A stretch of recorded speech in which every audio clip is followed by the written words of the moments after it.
자, 함수의 극한에 대한 성질은 여기서 정말 중요한 게 있는데 우리 많은 친구들이 이 공식만 그냥 암기하는 친구들이 꽤 많다라는 게 참 슬픈 현실입니다. 자, 얘는 뭡니까? fx에 어떤 상수가 곱해져 있어요. 그럼 이 상수는요, 앞으로 나간다는 얘기예요. 그래서 바로 C알파가 된다. 그리고요, 리미트 fx 플러스 마이너스 gx는요, 각각 리미트를 붙여도 상관없다라고 하는 것입니다.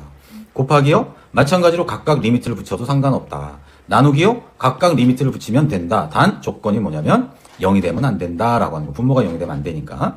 자, 이렇게만 우리가 대충 공부하고 기본적인 문제를 풀더라 이겁니다.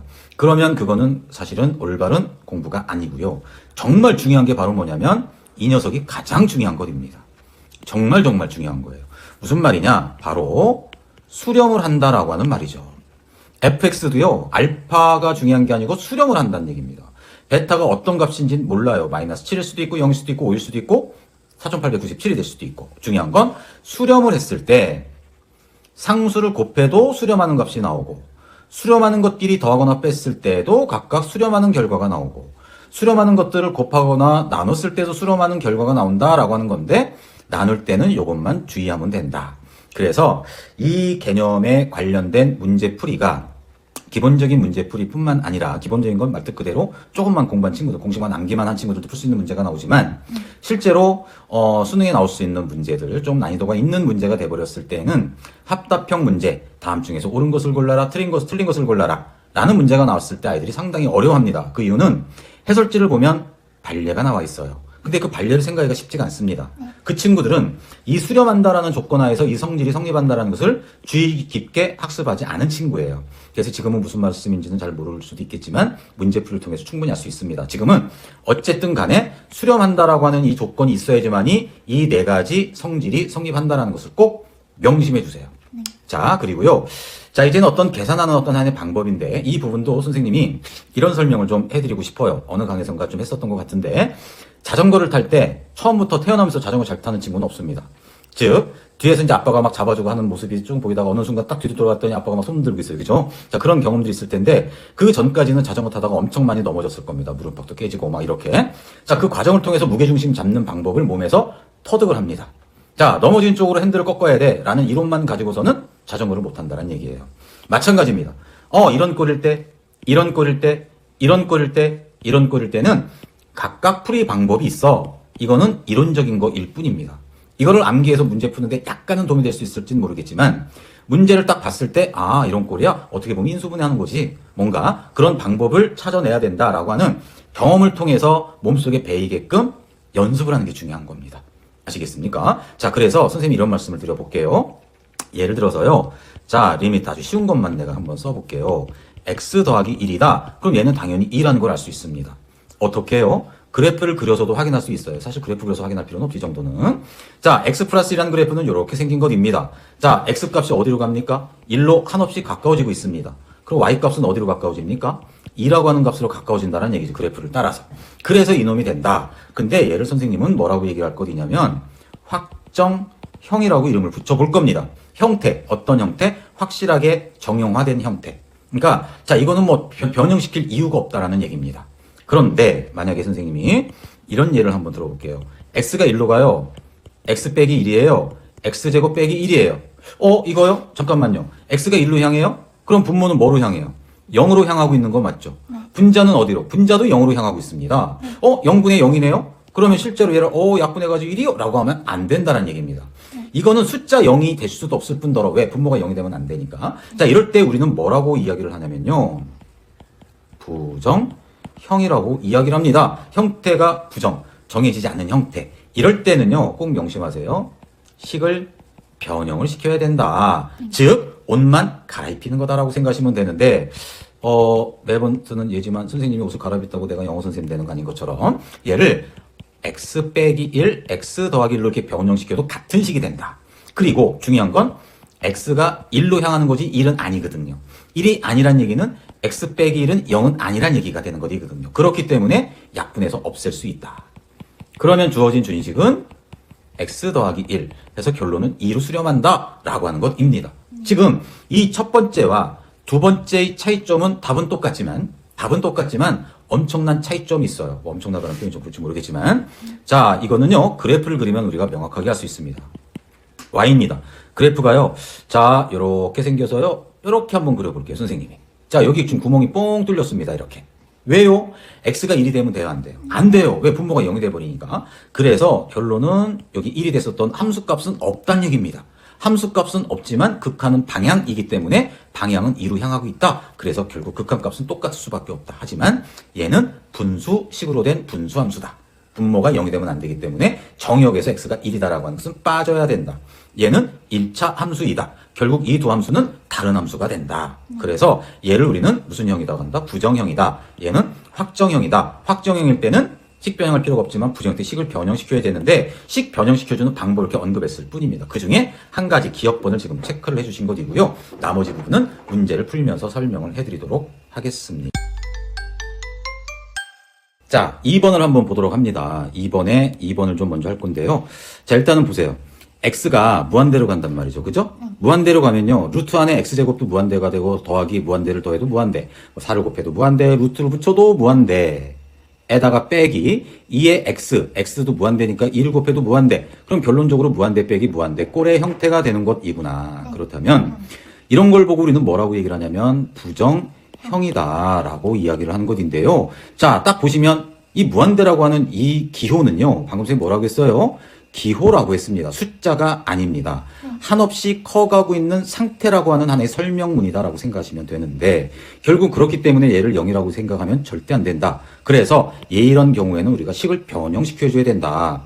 그래서 뭐 분자, 분모, 뭐 인수분해 이런 생각은 너무 기계적인 생각이고요. 딱 보셨을 때 선생님이 뭐라고 했냐면 자꾸 경험을 통해서 훈련을 해야 된다고 이야기를 했었습니다. 그러면 얘를 딱 보신 순간 분자, 분모에다가 루트 4x제곱 플러스 x 플러스 2x를 분자 분모에다가 곱해 주신다면 분자가 바로 유리화가 된다.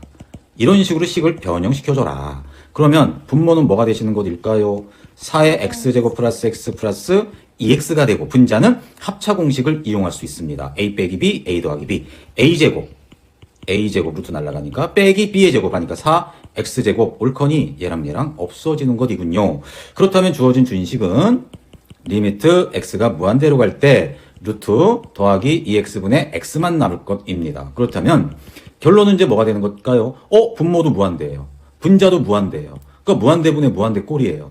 아이고 첫 번째 예를 했더니 이제 두 번째 이렇게 변형이 되는데 얘도 역시 부정형입니다. 그러면 또 유리화해요? 그럼 결국 이 식 똑같은 식이 나오니까 그거는 좋은 방법은 아니고요. 여기에서요. 분모 분자가 무한대분의 무한대 꼴일 때는 분모의 최고차항으로 나눈다. 선생님 무슨 말인지 모르겠어요. 당연히 모르지. 처음 공부하는 친구들은. 그래서 자꾸 경험을 쌓는다. 자, 그러면 얘는요. 근호 안에서는 x제곱. 왜냐면 근호 안에서 2차는 근호 밖에서 1차랑 똑같은 것이니까 분자 분모를 1차식 즉 x로 나눈다라고 생각하시면 됩니다. 분모도 x로 나누고 분자도 x로 나눠라. 그럼 근호 안에서는 x제곱으로 나누는 거랑 똑같다. 그러면 얘는 x분의 1이 될 것이다. x로 나누니까 2가 될 것이다. 분자에 있는 x를 x로 나누니까 1이 되겠군요. 이제 얘가 바로 뭐냐면 확정형이 돼버린 것입니다. 왜요? 무한대로 가요? 그럼 이 자식은 0이 돼버리거든요. 그러면 루트 4가 되는 것이니까 루트 4는 2가 될 거란 말이죠. 2 더하기 2니까 4가 될 거란 말이죠. 그래서 정답은 4분의 1로 향하는 거다. 누가? 얘가. 알겠습니까? 그래서 이 부분은요. 식변형을 2번을 하는 겁니다. 무한대 빼기 무한대.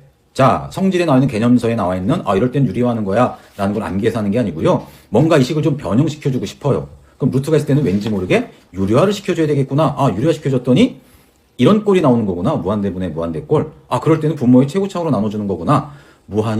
정말 무한대에 가까운 반복, 연습, 훈련이 필요하다라는 말씀을 좀 드리고 싶어요. 그래서 답이 4분의 1이고요. 자, 이번에는요. 요걸 한번 해볼게요. 3번인데 x가 어디로 향하고 있어요? 마이너스 1로 향하고 있을 때 이 값을 구하여라. x가 마이너스 1로 향해요? 그럼 이 녀석은 0으로 향해요. 벌써부터 기분 안 좋아요. 분모가 0이 되면 안 되거든요. 0분의 1? 이건 무한대가 되는 것이거든요. 그럼 또 얘도 분모가 0이 돼요. 분모가 0이 되면 안 되거든요. 이런 거를 우리는 또 뭐라고 하냐면 부정형이라고 이야기를 합니다. 그러니까 부정형은요, 형태가 다양하기 때문에 정할 수 없어요. 너무 많아서. 그리고 값이 뭔지 정확히 구할 수 없어요. 그래서 제목 자체가 부정형이에요. 그럼 부정형일 때는 식변형을 해주는 거예요. 그러면 앵무새처럼 이거요 유리화요 이러면 안 되죠. 방금 유리화했다 이것도 유리화야? 아니거든요. 인수분해요. 이거 인수분해할 거 어디 있어요? 그쵸? 그러면 이렇게 분수꼴로 돼 있을 때 어떻게 식을 변형시켜주고 싶을까요?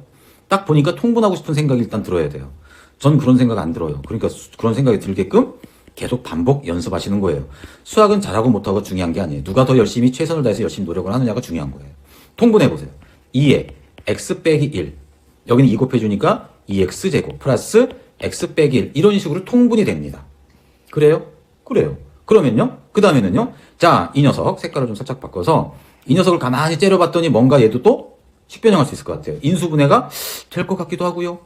2x, x 곱하니까 2x제곱. 1 하니까 곱해서 1. 얘가 플러스 마이너스가 되면 되는군요. 그리고 눈에 쏙 들어온 식이 하나 있어요. 이 x 플러스 1과 이 x 플러스 1이 같은 식이에요. 분자에. 그러면 이렇게 돼서 없어진다는 얘기예요. 그래서 처음에 썼던 분모가 0이 되게끔 해주는 이 0인자라고 얘기를 하는데 0이 되게끔 하는 이 인수가 결국 식변형을 통해서 없어지더라. 그러면 주어진 준식을 다시 한번 써보니까 x가 마이너스로 갈 때 이 녀석 없어졌어. 막 속이 후련해요. 0 되게끔 하는 녀석이 없어져서 분자는 뭐만 남아요? 2x 빼기 1만 남는다. 그러면 이것도 약분하면 안 돼. 이거 약분하는 거 아니야. x에다 마이너스를 이제 대입하시면 이 녀석은 바로 무슨 형이 된다? 확정형이 된다. 그래서 우리는 부정형이다라는 걸 알아냈으면 식변형을 통해서 무슨 형으로 바꿔준다? 확정형으로 바꿔주는 이 작업이 기계적인 어떤 매뉴얼대로 쫙 나가는 게 아니고 느낌이 필요하다라는 얘기예요. 자, 그래서 마이너스를 대입을 하니까 마이너스 2, 마이너스 4가 될 것이고요. 마이너스를 대입하니까 마이너스 5가 되겠군요. 맞아요? 근데 왜 답이 없죠? 여기 마이너스 1, 마이너스 4, 마이너스 1 대입하니까 마이너스 2죠? 바보. 마이너스에서 마이너스가 마이너스 3이 되는 거죠. 괜찮아요? 그래서 결국은 4분의 3이 정답이 된다. 자, 우리 아빠가 운전하시는 거 보시면 막 통화도 하고 옆에 있는 엄마랑 막 얘기도 하시고 하면서 운전 잘 하시잖아요? 그 이유가 뭐냐면요. 앞에 신호등에 빨간불이 켜졌어요. 그럼 아빠가 생각을 하십니까? 빨간불일 때는 차가 서야 되는 거야. 차가 서려면 브레이크를 밟아야 돼. 브레이크는 악셀 바로 옆에 있는 거야. 그래서 지그시 누르면 차가 서. 이렇게 매뉴얼대로 하다 보면 사람 치고 지나갑니다. 사고 납니다. 그러면. 근데 막 전화 통화도 하지 물론 그러면 안 되지만 옆에 계신 분이랑 얘기도 하고 운전할 때 운전에 집중하셔야 되지만 어쨌든 그렇게 자연스럽게 운전을 하시면서 빨간 불만 딱 보면은 알게 모르게 차가 씁니다. 몸에 배서 그래요. 알겠어요? 그러면 자 이런 부정형이 나왔을 때 우리 학생들이 몸에 배도록 식변형하는 것을 다양한 어떤 형태들을 연습을 통해서 하셔야 된다는 얘기예요. 아빠도 운전면허증 처음 따실 때는 되게 긴장하고 손에 땀을 쥐게 하시면서 연습을 많이 했기 때문에 지금은 그렇게 운전을 잘 하시는 겁니다. 똑같은 겁니다. 그래서 어렵다라고 그러지 마시고 자꾸 연습을 하셔야 됩니다. 아시겠어요?